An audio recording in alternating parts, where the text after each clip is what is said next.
Քայլ 4. Թվայնացնելու եւ ավտոմատացնելու կրկնվող process-ները։ Սա անմիջապես հետևում է նախորդ թեմայից, եթե մենք սկսում ենք բիզնեսը տեսնել process-ներով, մշակել process-ները եւ սկսում ենք կատարելագործել այդ process-ները, գալիս է մի պահ, երբ մենք անխուսափելիորեն կատարելագործման ճանապարհին հասկանում ենք, որ պիտի այդ process-ները գնալով թվայնացվեն ու ավտոմատացվեն։ Չկա process, որ հնարավոր չի թվայնացնել եւ ավտոմատացնել։ Ես այս երկու տերմինների տարբերությունը նախ բացատրեմ ժողովուրդ, հետո նոր sense մասին ավելի մանրամասնենք, հա։ Երբ մենք ասում ենք թվայնացնել, մենք հասկանում ենք ուրեմն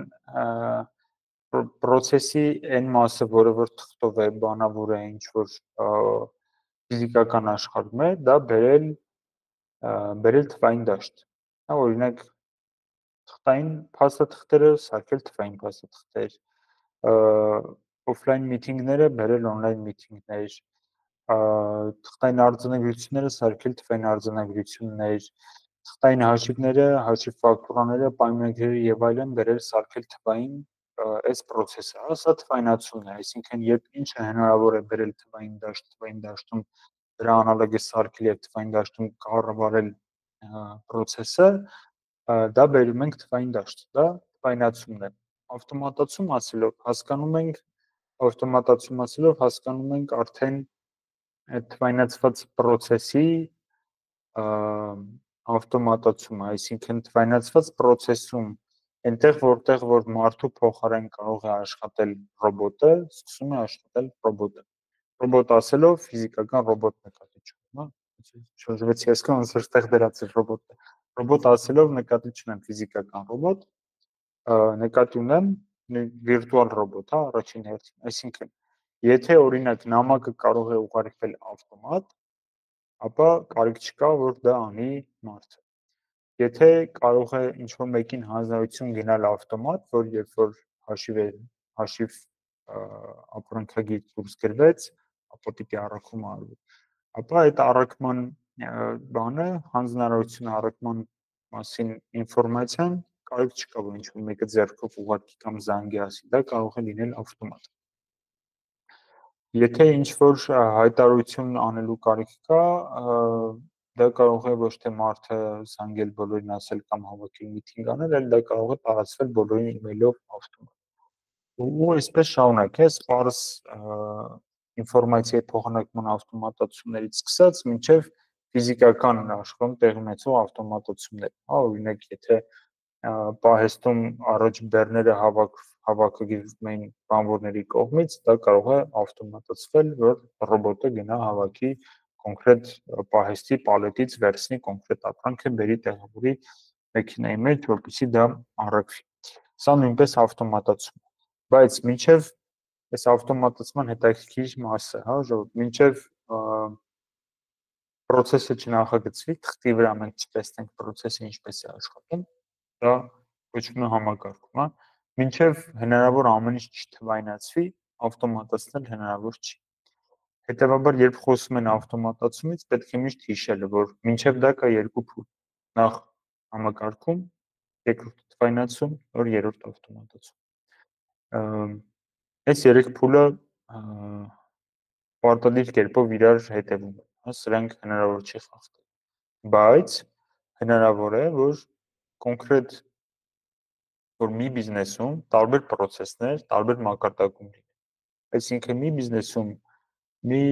բաժինը կարող է ունել խառը process-ներ չհամակարգված ինչ-որ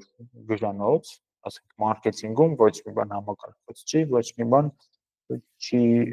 նախագծված, ոչ մի process աշխատում են sense կրեատիվ շիկներով, հավաքվել են ինչ-որ բաներ են մոբիլում անում։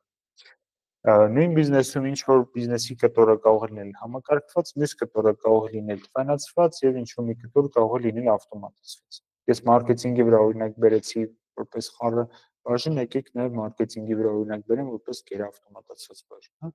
Նույն բիզնեսում կարող է ամբողջ բիզնեսը տենց խառը լինել, կիսա համակարգված, կիսա թվայնացված լինել եւ այլն, բայց մարքեթինգը լինի 100%-ով ավտոմատացված, այսինքն մարքեթինգային բոլոր ակտիվությունները, դա կլինի գովազ, դա կլինի մեյլինգ, դա կլինի retargeting, դա կլինի, չգիտեմ, կայքի հետ կապված ինչ-որ գործողություններ, բոլորը մաքսիմալ ավտոմատացված կարող են լինել։ Այսինքն պարտադիր չի, որ բիզնեսի բոլոր ֆունկցիաները նույն մակարդակով ավտոմատացված լինեն։ Պարտադիր է, որ բիզնեսի բոլոր ֆունկցիաները ձգտեն դրան, հա։ Ու այն ղեկավարը, որ թվայնացնելու եւ ավտոմատացնելու հմտություն եւ փորձ ունի, դա այդ ղեկավարը դառնում է էլի անգին։ Ու ես ձեզ վստահեցնում եմ, որ այս հմտություն ունեցող ղեկավարը գնալով ավելի արժեքավոր է դառնալու աշխատաշուկայում, որովհետև սրա կարիքը գնալով շատանում է։ Բոլոր պրոցեսները կարելի է կրկնվող պրոցեսները կարելի է գոնե մասնակի ավտոմատացնել, իսկ չկրկնվող պրոցեսները կարելի է թվայնացնել եւ ստանդարտացնել։ Այնպես որ այս 4-րդ քայլը նույնպես sense մեծ թեմա է, հա, շատ մեծ կտոր է, բայց սրան նույնպես կարելի է կապնել, սկսել սրա վրա աշխատել, հա, սովորել։ Հիմա ասեմ ինչպես, որտեղից սկսել թվայնացումն ու ավտոմատացումը։ Ամեն սկսվում է նախորդ կետից, պրոցեսների նախագծումից եւ կողմնակարգումից, այդ համակարգման փուլն է։ Դրանից հետո կարելի է թվայնացնել, հետո էլ ավտոմատացնել։ Կարևոր բան, երբեք մի փորձեք թվայնացման կամ ավտոմատացման գործիքներ, եթե պրոցեսները դեռ խառն են։ Այսինքն, եթե համակարգման փուլը դեռ չեք անցել, մի փորձեք ինչ-որ բան թվայնացնել եւ ավտոմատացնել։ Դուք կստանաք ավտոմատացված քաոս։ Օրինակ, շատ տարածված օրինակ։ Հիմա մոդը բոլոր ընկերություններում Bittrex ներդնել, հաստատ ձեզանից շատերի ընկերությունում այդ Bittrex-ը կա։ Եթե դուք Bittrex եք ներդնում միտեղ, որտեղ պրոցեսները համակարգված, փաստաթղթավորված, նախագծված չեն, այդտեղ Bittrex-ը բերելու ավելի մեծ քաոսի։ Միշտ պետք է նայեք, սկզբունքը հետևյալն է, հա, եթե ինչ-որ բան թղթի վրա դեռ չի աշխատում, ինքը վիրտուալ տիրույթում առավել եւս չի աշխատում։ Ավտոմատացված առավել եւս չի աշխատում։ Մի բանը պիտի թղթի վրա լինի, հետո դառնա թվային, հետո ավտոմատացվի։ Այս հերթականությունը մի խառնեք, մի վերցրեք ինչ-որ մոդայիկ, sense տեղից լսած AI գործիք, որ ավտոմատ ձեր համար էս կանի, այդ ամեն ինչը շատ լավ է, շատ ուժեղ է, կա այդպես հնարավորություն, բայց եթե դա չհամակարգված պրոցեսի վրա եք կիրառում, դուք ուղղակի խորացնում եք այն փոսը, որի մեջ գտնվում եք։ Սկզբում թղթի վրա ստացեք պրոցեսը, հետո դա ավտոմատացրեք, հետո դրան գցրեք AI, հետո ինչ ուզում եք արեք։